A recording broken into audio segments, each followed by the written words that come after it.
Hello everyone, praise the Lord. आज मैं फिर आपके सामने एक डिसाइपलशिप इवांजलिज्म सीरीज की नए अध्याय के साथ। मैं आशा करता हूँ ये अध्याय आपसे बातें करेंगी और आपके जीवन के लिए, आपके सेवकाई के लिए काफ़ी लाभदायक होंगे।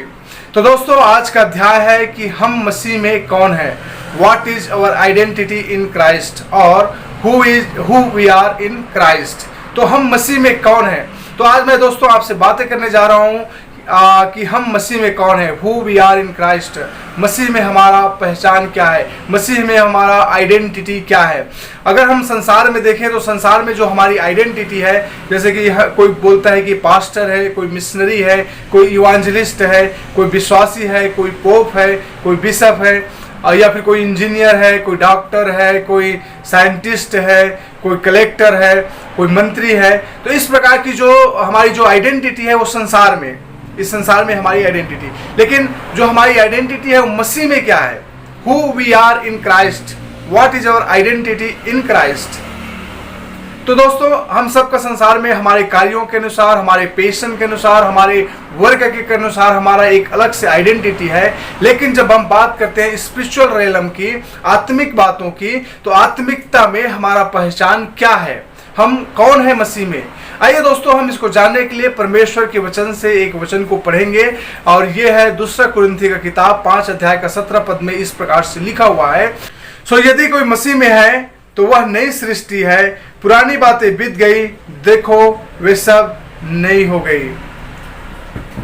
तो दोस्तों, यहाँ पे जो कुरिन्थियों का किताब कहता है कि यदि कोई मसीह में है वो नई सृष्टि है, पुरानी बातें बीत गई। So whoever is in Christ is a new creature, नई सृष्टि। तो जो मसीह में होता है वो नया सृष्टि हो जाता है।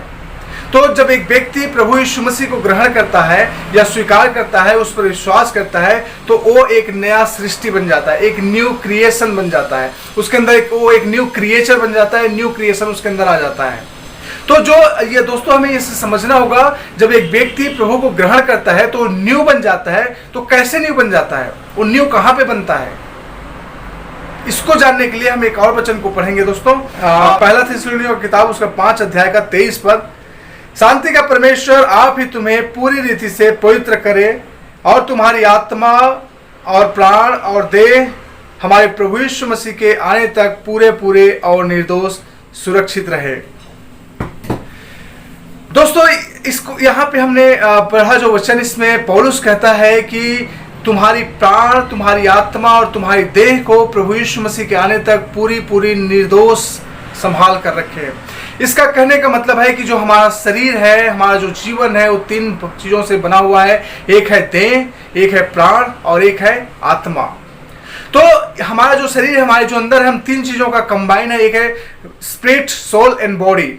हमारे अंदर जो है एक स्पिरिट है, सोल है और बॉडी है, इन तीनों चीजों से हम बने हुए हैं। तो जब एक व्यक्ति यीशु को ग्रहण करता है तो जो न्यू क्रिएशन बन जाता है, तो कहाँ पे बनता है, बॉडी में कोई चेंजेस आता है? बॉडी में हमें कोई चेंजेस देखने को नहीं मिलता। जब कोई व्यक्ति यीशु को ग्रहण करता है, विश्वास करता है, तो उसके बॉडी में कोई परिवर्तन नहीं आता। जैसे कि अगर व्यक्ति मोटा है तो मोटा ही रहेगा, यदि वो पतला है तो पतला ही रहेगा। दूसरी बात है, जो सोल है, जो प्राण है, जिसको बाइबल इमोशन के रूप में प्रकट करता है, जो मेंटल स्टेटस को बताता है। तो अगर हम एक व्यक्ति प्रभु को ग्रहण करता है तो उसके मेंटल स्टेटस और इमोशन में भी कोई परिवर्तन नहीं आता, वो जैसा है वैसा ही रहता है। अगर कोई स्मार्ट नहीं है तो स्मार्ट प्रभु को ग्रहण करने के बाद कोई स्मार्ट नहीं हो जाता, या ज़्यादा बुद्धिमान नहीं हो जाता। या फिर transformation takes place in our spirit, not in our body, not in our soul, but in our spirit. So हम आत्मा में नए क्रिएचर बन जाते हैं, नए सृष्टि बन जाते हैं। तो जब कभी कोई व्यक्ति यीशु को ग्रहण करता है तो जो ट्रांसफॉर्मेशन होता है उसके लाइफ में, वो उसके आत्मा में ट्रांसफॉर्मेशन होता है। क्योंकि अगर हम इसको हम गहराई से समझने के लिए हम एक और बाइबल के वचन को पढ़ेंगे। इफिसियों का किताब उसका 2 अध्याय का 1 पद में लिखा है, और उसने तुम्हें भी जिलाया जो अपने अपराधों और पापों के कारण मरे हुए थे। तो दोस्तों, यहाँ पे हमने देखा कि बाइबल का वचन बताता है कि उसने तुम्हें भी जिलाया जो अपने अपराधों के कारण मरे हुए थे। तो हम कैसे मरे हुए थे? मान लीजिए एक व्यक्ति जो जन्म लेके इस संसार में आता है, उसके अंदर तीनों चीज होता है, बॉडी भी होता है, स्पिरिट भी होता है और सोल भी होता है। लेकिन कहता है कि आदमी आपके अपराधों के कारण आप मरे हुए थे। तो तो ये जो मरने की बात यहाँ पे कर रहे हैं वो हमारा फिजिकल डेथ के बारे में नहीं बात कर रहा है, वो हमारा शारीरिक मृत्यु के बारे में नहीं बात कर रहा है, वो हमारी आत्मिक मृत्यु के बारे में बात कर रहा है। वो हमारी आत्मिक मृत्यु के बारे में, जो हम पाप में मरे हुए थे। That means our physical body नहीं। तो जो ट्रांसफॉर्मेशन होता है वो हमारी आत्मा में होता है, क्योंकि हम जब पाप करते हैं तो अफेक्ट क्या होता है, हमारे शरीर में कोई अफेक्ट उसका नहीं होता, हमारे प्राण में भी कोई अफेक्ट उसका नहीं होता। जो अफेक्ट होता है वो हमारे आत्मा में होता है, जो प्रभाव पड़ता है हमारे आत्मा को प्रभाव पड़ता है। अगर कोई भी हम गलत काम करते हैं, पाप करते हैं, तो हमारे आत्मा में प्रभाव पड़ता है, हम आत्मिक तरीके से मर जाते हैं, शारीरिक तरीके से नहीं मरते। इसका बेस्ट एग्जाम्पल हम देख सकते हैं, 2:17 में लिखा हुआ है, पर भले या बुरे के ज्ञान का जो वृक्ष है उसका फल तू कभी न खाना, क्योंकि जिस दिन तू उसका फल खाएगा उसी दिन अवश्य मर जाएगा। उत्पत्ति 2:17 में कहता है कि परमेश्वर ने आदम और हव्वा को यह आज्ञा दिया था कि जो वृक्ष गार्डन के बीच में रखा है, जो भले और बुरे का ज्ञान का वृक्ष है, उसका फल मत खाना, क्योंकि जिस दिन तुम उसको खाओगे उस दिन मर जाओगे। लेकिन जब आदम और हव्वा ने इस फल को खाया तो क्या हुआ? फिजिकली तरीका से वो लोग नहीं मरे, कोई चेंजेस उनके बॉडी पे नहीं आया, कोई चेंजेस उसके मेंटल स्टेटस पे नहीं आया। जो चेंजेस आया वो था उसके स्पिरिट पे। वो स्पिरिट आत्मिक तरीके से वो मर गए, वे दोनों आत्मिक तरीके से मर गए। They were separated from the Lord's presence, परमेश्वर की उपस्थिति से वो दूर हो गए। तो जब एक व्यक्ति पाप करता है, गुनाह करता है, परमेश्वर के विरुद्ध काम करता है, डिसोबीडिएंट करता है, तो होता क्या है? चेंजेस क्या होता है?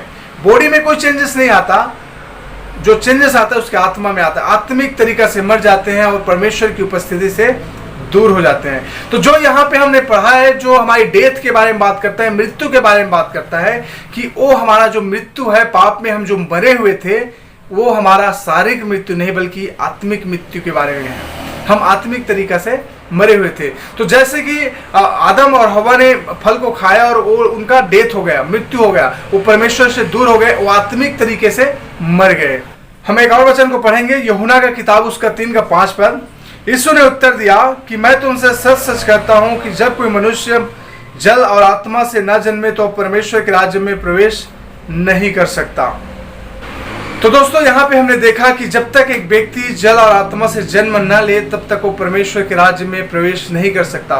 मतलब ये है कि जितने भी व्यक्ति संसार में आते हैं, हम सब लोग बॉडी, सोल और स्पिरिट के साथ तो जन्म लेते हैं, लेकिन हमारा जो स्पिरिट होता है वो मरा होता है। तो इसको समझने के लिए उत्पत्ति का किताब उसका 2 अध्याय को जब हम देखते हैं कि जब परमेश्वर ने आदम को बना लिया था, तब उसने उसके नाक में जीवन की सांस फूकी और वो एक जीवित प्राणी बन गया।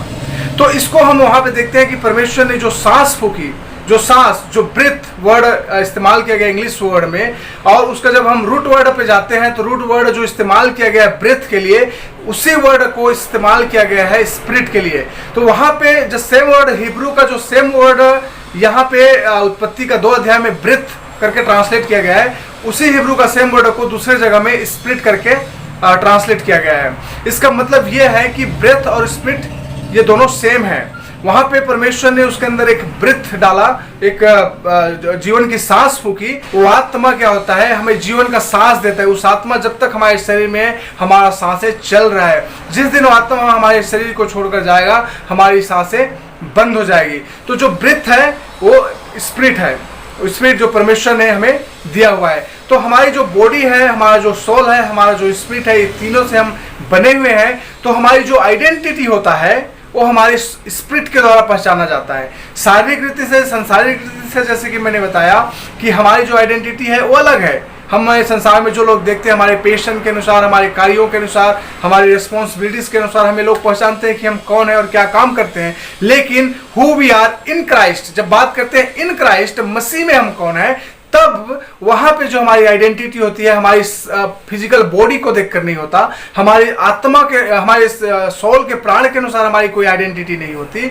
हमारी जो आइडेंटिटी होती है वो हमारी आत्मा के अनुसार होती है कि हम आत्मा में जीवित हैं या मरे हुए हैं। क्योंकि बाइबल में जैसे कि हमने पढ़ा कि बिना आत्मा के शरीर मरा होता है, वैसे ही बिना कर्म के वर्क भी, विश्वास भी मरा होता है। तो हमारे जो शरीर में जो आत्मा होता है, जब तक हम यीशु मसीह को ग्रहण न करें, वो आत्मा मरा हुआ होता है, वो आत्मा एक्टिव नहीं होता। जिस दिन हम यीशु को ग्रहण करते हैं अपने उद्धारकर्ता के रूप में, वो एक्टिव हो जाता है, तब हम स्वर्ग के राज्य में प्रवेश कर सकते हैं। तो जब हमारा आत्मा जीवित हो जाता है, जब हम यीशु को ग्रहण करते हैं, हमारी आत्मा एक्टिव हो जाता है, तब हमें बहुत सारी ट्रांसफॉर्मेशन देखने को मिलता है हमारे शरीर में और हमारे सोल में, हमारे प्राण में और हमारी देह में भी हमें चेंजेस देखने को मिलता है। चेंजेस क्या है? सोचने का तरीका बदल जाता है, हमारा बोलने का तरीका बदल जाता है, हमारे जो फीलिंग्स डिफरेंट होता है। पहले हम गरीबों को देखकर हमारे अंदर कोई फीलिंग्स नहीं आते थे, लेकिन अब फीलिंग्स आने लगे। किसी जरूरतमंद को देखकर पहले हमें कोई फीलिंग्स नहीं होता था, लेकिन अब हमें फीलिंग्स आने लगे, उनको हेल्प करने का, उनको सहायता करने का। इस प्रकार से ट्रांसफॉर्मेशन होता है।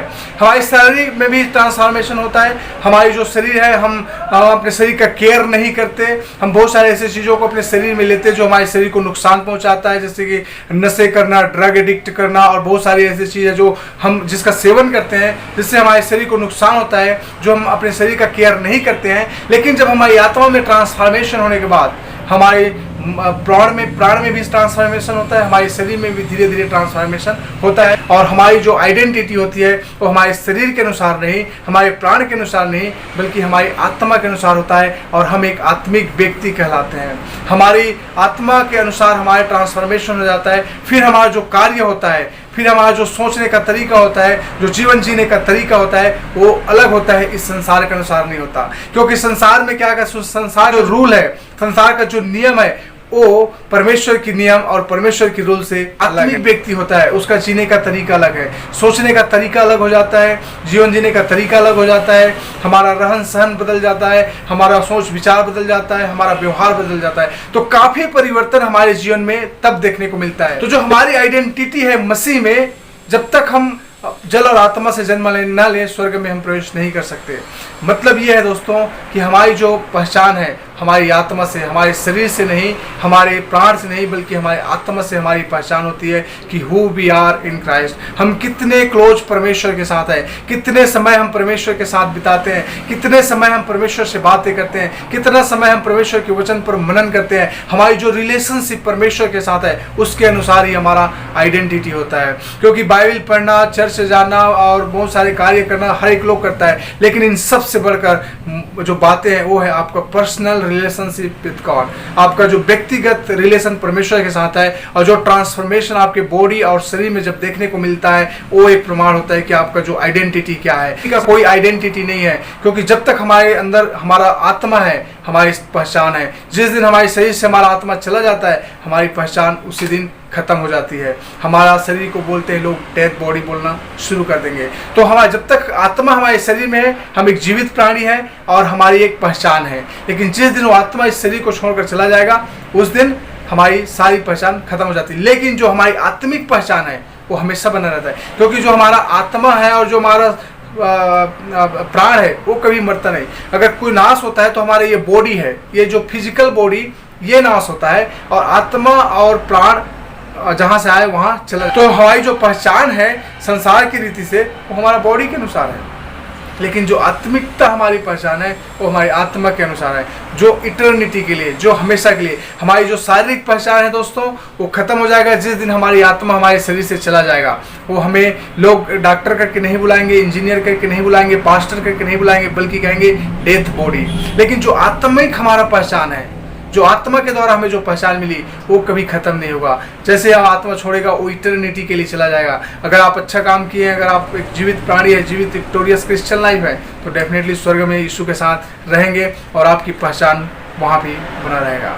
मैं आशा करता हूँ दोस्तों ये जो लेसन है ये आपसे बातें की होगी और आपको समझ में आ गया होगा कि हमारी आइडेंटिटी क्या है, हमारी पहचान क्या है, कि हम कौन है मसीह में। मैं आशा करता हूँ दोस्तों ये अध्याय आपसे बातें की होगी और आपके जीवन के लिए, आपकी सेवकाई के लिए काफी लाभदायक होगा। प्रभु आप सबको आशीष करे। आमीन।